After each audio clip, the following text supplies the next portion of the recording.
ओम नमः शिवाय। मैं हूं एस्ट्रोलॉजर के एम सिन्हा और मैं अपने इस यूट्यूब चैनल पर आप सभी का हार्दिक स्वागत करता हूं। देखिए, हम लोग बात करेंगे दिल्ली चुनाव 2025 की, क्योंकि अब डेट भी अनाउंस्ड हो चुके हैं। किस दिन वोटिंग होगा और किस दिन परिणाम होंगे, ये सभी लोगों को पता है। आज के वीडियो में हम लोग अध्ययन करेंगे त्रिकोणीय युति, अर्थात आम आदमी party versus Bharatiya Janata party versus Congress. इन तीनों के बीच में एक युद्ध होने वाला है और इस युद्ध के परिणाम किसकी जीत होगी, इस वीडियो में हम लोग समझेंगे। तो सबसे पहले इसमें मैंने क्या-क्या चीज़ों को ऐड किया है, इसको समझिएगा। जो ज्योतिष रूप से इसकी पूरी व्याख्या जानना चाहते हैं, वो हमारे ब्लॉग सेक्शन www.kundaliexpert.com पर आप जाकर पढ़ सकते हैं ब्लॉग सेक्शन में।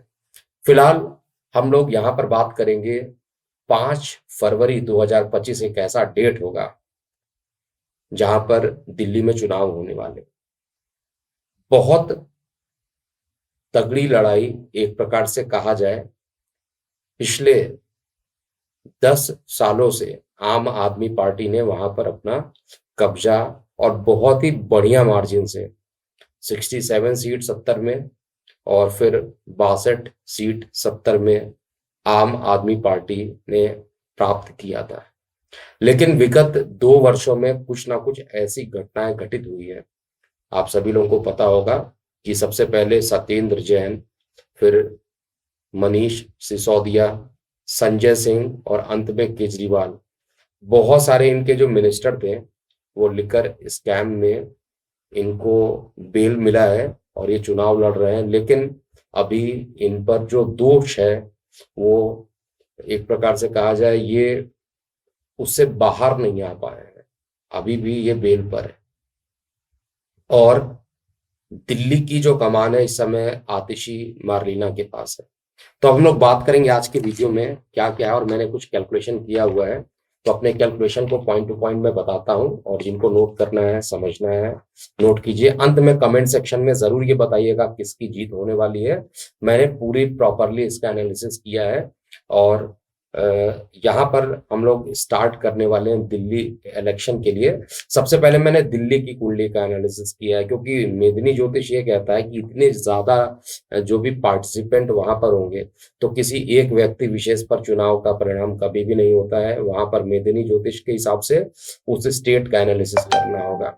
दूसरा, उसका भी एनालिसिस करेंगे जो महत्वपूर्ण है, अर्थात जैसे जिस पार्टी के जो प्रमुख लोग होते हैं और पार्टी की कुंडलियों का। तो मैंने दिल्ली के लिए मेदिनी ज्योतिष के अनुसार एनालिसिस किया है दिल्ली के लिए, और साथ में आम आदमी पार्टी की कुंडली और उसमें भी D1 D9 और D10 तीनों का अध्ययन किया है। साथ में भारतीय जनता पार्टी की कुंडली, नरेंद्र मोदी जी की कुंडली और अरविंद केजरीवाल की कुंडली को इसमें इन्वॉल्व किया गया है। आतिशी मार्लिना भले ही सीएम है इस समय दिल्ली की, लेकिन उनकी कुंडली का कोई महत्व नहीं है, सभी लोग जानते हैं, क्योंकि जो ड्राइविंग फोर्स है वो कोई और है, जो ड्राइवर है कोई और है और कंडक्टर कोई और है। तो फिलहाल हम लोग यहाँ पर बात करेंगे क्या होगा। और इससे पहले के प्रिडिक्शन में मैंने स्पष्ट रूप से बताया था कि जो जीत होगी वो इस बार आम आदमी पार्टी के लिए बहुत मुश्किल दिखाई दे रहा है और आम आदमी पार्टी के लिए बहुत सारी ऐसी चीजें निकल के आ रही हैं जिसमें जीतना बहुत मुश्किल होगा, एक टफ होगा। और अगर जीतते भी हैं तो बहुत कम मार्जिन से जीत पाएंगे। लेकिन निश्चित रूप से इस बार का चुनाव चैलेंजिंग है आम आदमी पार्टी के लिए। वहीं पर भारतीय जनता पार्टी की चार्ट देखा जाए तो काफी अच्छा अभी भी बना हुआ है। सबसे पहले बात करते हैं दिल्ली राज्य की कुंडली। देखिए, दिल्ली की जो स्थापना हुई थी 1 फरवरी 1992 मध्य रात्रि, और इसमें अगर आप चार्ट देखिएगा तो तुला लग्न का चार्ट बनता है, डिस्प्ले में भी आपको दिखाया जा रहा होगा और इसमें ग्रहों की स्थिति आपको स्पष्ट दिख रही होगी। इसका नवमांश चार्ट भी आपको दिखाई दे रहा होगा। लग्न चार्ट तुला लग्न का और नवमांश चार्ट जो है वो धनु लग्न का दिख रहा होगा। सबसे पहले मैं बता दूं कि इस समय चंद्रमा की महादशा जो है हमारे देश की, वो सितंबर अक्टूबर के आसपास 2025 में खत्म होगी और उसके बाद 7 सालों के लिए मंगल की महादशा प्रारंभ हो जाएगी। लग्नेश कौन है तुला लग्न कुंडली में? तो वो शुक्र देवता है, अष्टमेश भी है, लग्नेश भी है। साथ में दशम स्थान के जो मालिक हैं चंद्रमा के साथ युति कर रहे हैं पराक्रम भाव में। सप्तमेश जो कि मारक ग्रह होता है मंगल के साथ भी बैठे हैं, और नीच का राहु भी पराक्रम स्थान पर बैठा हुआ है। ये दिल्ली राज्य की कुंडली कहती है, यानी दिल्ली जो यूनिट दिल्ली की जो कुंडली कहती है वो एग्जैक्टली यही कह रही है कि पराक्रम भाव में राहु का, मंगल का, शुक्र का और चंद्रमा की युति हुई है और लग्नेश निश्चित रूप से पीड़ित है। और 7th हाउस का जो लॉर्ड है अर्थात मंगल, वो राहु के साथ है, यानी चंद्रमा भी पीड़ित है। चंद्रमा क्या है? दशम भाव है। चंद्रमा स्त्री ग्रह है, लग्नेश भी स्त्री ग्रह है। शुक्र पीड़ित, चंद्रमा पीड़ित, अर्थात स्त्रियों की जो प्रॉब्लम है अभी भी दिल्ली में बनी रहेगी। उसका रीजन क्या है कि अभी दशा ऑलरेडी चंद्रमा के अंदर शुक्र चल ही रहा है, चंद्रमा में शुक्र का अंतर अभी भी चल रहा है और चंद्रमा शुक्र दोनों ही पीड़ित है, यानी जो लग्नेश है वो भी पीड़ित है, जो दशमेश है वो भी पीड़ित है। मई 2025 तक लगभग ये चंद्र में शुक्र की स्थिति बनेगी और चंद्रमा से शुक्र भी देखिएगा तो षडाष्टक योग का निर्माण कर रहा है।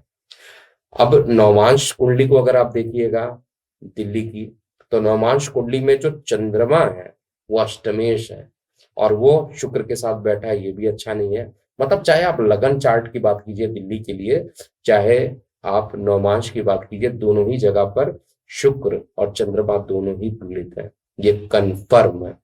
और दशा जब किसी की चलती है, क्योंकि शुक्र की दशा है तो शुक्र को आप नेग्लेक्ट नहीं कर सकते, और चंद्रमा और शुक्र दोनों का जो टाइम चल रहा है, चंद्रमा के अंदर शुक्र का अंतर जो चल रहा है, इसमें चंद्रमा और शुक्र को ही देखेंगे, दोनों ही पीड़ित है।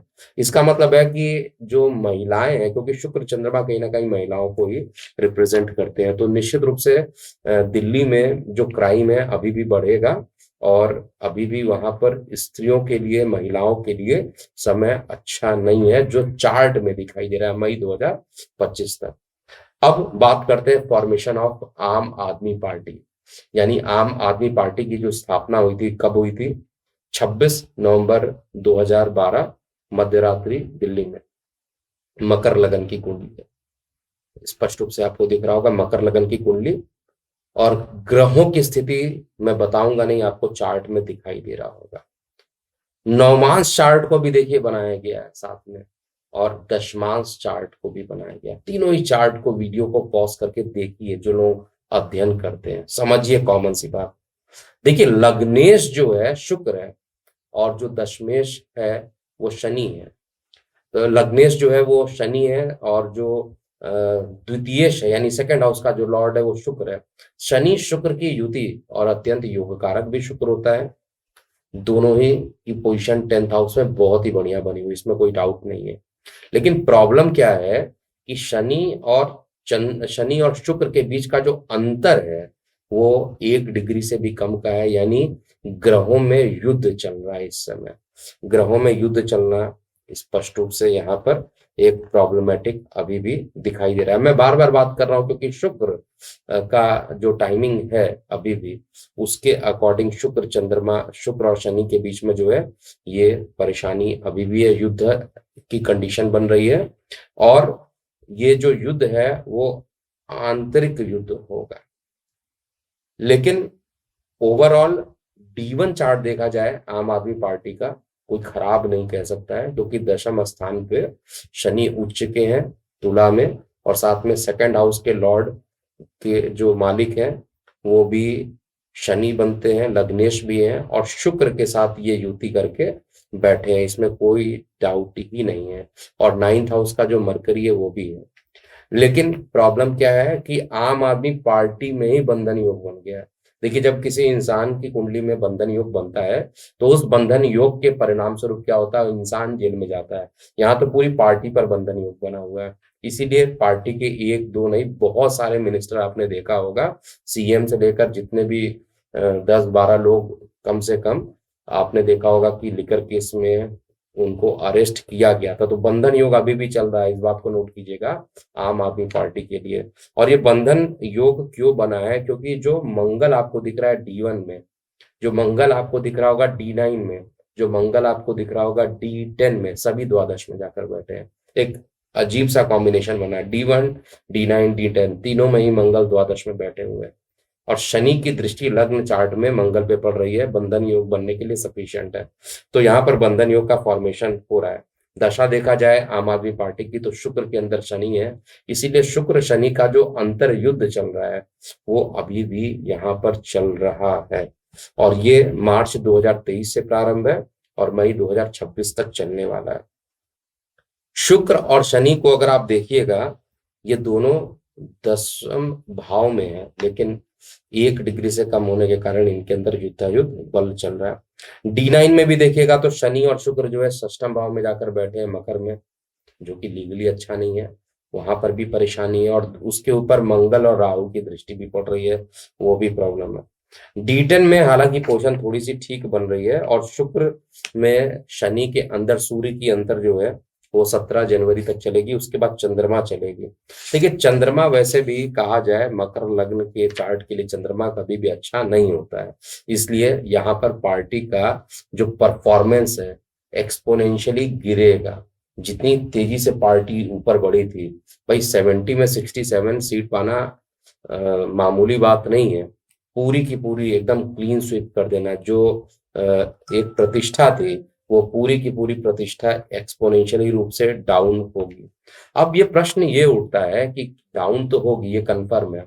सीटों की गणना भी, क्योंकि डेट भी निकल गए, तो कितनी सीटें मिलेंगी, क्या कहती है आम आदमी पार्टी के लिए। देखिए, अरविंद केजरीवाल का चार्ट भी देखिए, तो अरविंद केजरीवाल के चार्ट में स्पष्ट रूप से एकदम क्लियर था, मैंने बताया था कि 10 साल इनको कोई भी नहीं हटा सकता है। 10 साल तक ये लगभग लगभग राज करेंगे, इनकी जो पार्टी है वो राज करेगी, पार्टी नहीं गिरने वाली है। और ये पूरे तरीके से 10 साल इन्होंने अपना गुजार लिया है, और अब इसको व्यतीत करने के बाद अब तीसरे टर्म के लिए ये चुनावी मैदान में आ रहे हैं। 5 नवंबर जहां पे चंद्रमा मेष राशि में रहेंगे, वहीं पर जिस दिन काउंटिंग होगा चंद्रमा बुध की राशि में रहेंगे। तो गोचर देखा जाए, गोचर बहुत ज्यादा इंपॉर्टेंट होता है किसी भी पॉलिटिकल पार्टी के लिए। भारतीय जनता पार्टी का बहुत बार मैंने इस चैनल के थ्रू कई बार बताया है, स्थापना जो है 6 अप्रैल 1980 11:45 AM दिल्ली में हुआ था। तो वो जो चार्ट बनता है वो मिथुन लग्न का चार्ट बनता है, जबकि आम आदमी पार्टी का जो चार्ट बनता है वो मकर लग्न का चार्ट बनता है। तो मकर और मिथुन लग्न में बेसिकली गोचर में क्या होगा, जहां पर आम आदमी पार्टी का गोचर है उसमें लग्न में सूर्य बुध रहेंगे, शनि जो कि लग्नेश है और अष्टम को देखेंगे, बाधा अभी भी उत्पन्न कर रहे हैं। चंद्रमा जो रहेंगे विशेष रूप से एक प्रकार से पाप कर्तृयोग दोनों ही चार्ट में बनेगा, लेकिन जो पोजीशन मुझे दिखाई दे रही है 6वें घर में मंगल का जाना, वो भी जनता के स्थान का मालिक होकर 6वें घर में जाकर विदेश को चला जाना। तो एक चीज तो कन्फर्म है कि इस बार अगर कोई दिल्ली में चुनाव को लड़ता है आम आदमी पार्टी से, तो उनके जीतने की प्रोबेबिलिटी बहुत कम यहाँ पर बनती है चार्ट को देखकर। भारतीय जनता पार्टी का चार्ट अगर देखा जाए तो अभी भी चंद्रमा के अंदर बुध में राहु आएगा। राहु गोचर में जो है 10वें भाव में है। 10वें भाव का राहु अपने आप में बहुत स्ट्रांग माना जाता है, राजनीति के कारक पोजीशन पे जाकर बैठा है, और 20 फरवरी 2025 तक चलेगा। जो रिजल्ट आने वाले हैं वो 8 फरवरी को आने वाले हैं। तो रफली अगर देखा जाए तो चार्ट भारतीय जनता पार्टी के लिए स्ट्रांग है।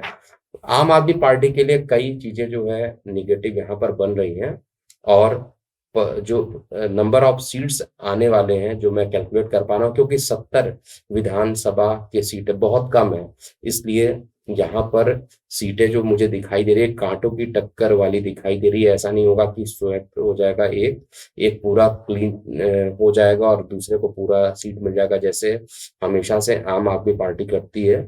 लेकिन मुझे ऐसा दिखाई दे रहा है कि अगर अरविंद केजरीवाल की कंडीशन जो है वो 30 सीटें तक अगर आ जाती है तो एक बड़ी बात मैं मानूंगा।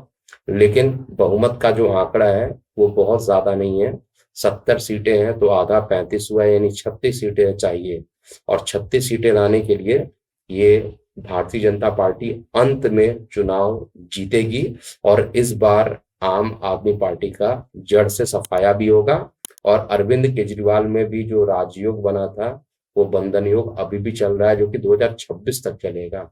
तो अभी लंबी लड़ाई बाकी है। बाकी आपको क्या लगता है कौन जीतेगा? मेरा प्रेडिक्शन कहता है कि भारतीय जनता पार्टी निश्चित रूप से बहुमत के साथ जीतेगी। पूर्ण बहुमत कहना, यहाँ पर 2/3 बहुमत कहना बहुत मुश्किल है, लेकिन बहुमत के साथ यानी जो 36 का आंकड़ा है, 36 से 40 सीटें भारतीय जनता पार्टी, जबकि 30 से लेकर 35 सीटों के बीच में रफली एक देखा जाए एक रेंज, उसमें आम आदमी पार्टी के जीतने की संभावना है। और ये भले ही इसमें मार्जिन और ऑफ एरर जो रहेगा बहुत कम होगा, क्योंकि 70 सीटों में जो प्रिडिक्शन होता है 2 सीटें भी अगर निकल जाती है या 5 सीटें भी हो जाती हैं तो 10% का डिफरेंस हो जाता है। तो ओवरऑल ये वहां पर सीटों की गणना है। लेकिन 40 के आसपास भारतीय जनता पार्टी और 30 के आसपास आम आदमी पार्टी जीतेगी, ऐसा मेरा प्रिडिक्शन है। बाकी जिस समय चुनाव आएगा उस समय जरूर चेक किया जाएगा। आप अपनी प्रतिक्रियाएं जरूर कमेंट सेक्शन में लिखिएगा, आपको कौन सी पार्टी जीतते हुए दिखाई दे रही है। और कांग्रेस का क्या होगा, ये भी कांग्रेस की सीटें की गणना नहीं की गई है, लेकिन एक तो कंफर्म है कि जो चुनाव होगा उसमें भारतीय जनता पार्टी सबसे लार्जेस्ट पार्टी बनेगी। ऐसा योग नहीं बनेगा कि कांग्रेस प्लस आम आदमी पार्टी, जो कि संभावना है बाद में जुड़ेंगी, लेकिन उसके बाद भी बहुमत का आंकड़ा पूरा कर पाए, ये बहुत मुश्किल दिखाई दे रहा है। ऑनेस्ट प्रिडिक्शन है, जरूर इसको नोट कीजिएगा। जैसा भी रिजल्ट होगा मैं आऊंगा और आपके सामने लाइव रहूंगा, जैसे हमेशा करता हूँ। ओम नमः शिवाय।